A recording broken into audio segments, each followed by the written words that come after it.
The Delhi High Court today denied bail yet again to Umar Khalid and Sharjeel Imam, among others, activists who've been accused of being part of the larger conspiracy in the 2020 Delhi riots case.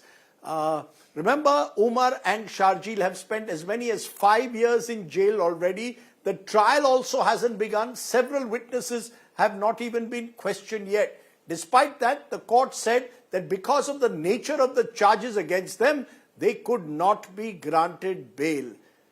Anisha Mathur tells us exactly what the court said while denying them bail yet again.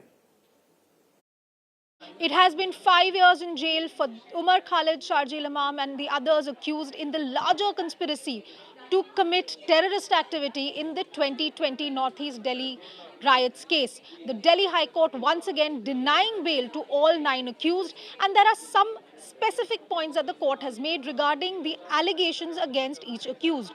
But for a larger view of the court, first of all, the court has said that the right to protest is not absolute. The court, in fact, saying that they cannot be granted parity to the 2021 verdict in the Devangana Kalita case, where the same High Court had said that protest is not terrorism. Here, the court is saying that conspiracy to violence under the garb of protest cannot be permitted. Secondly, the court has said that the grant of bail on sole ground of delay in the trial or long incarceration is not a universally applicable rule in all cases.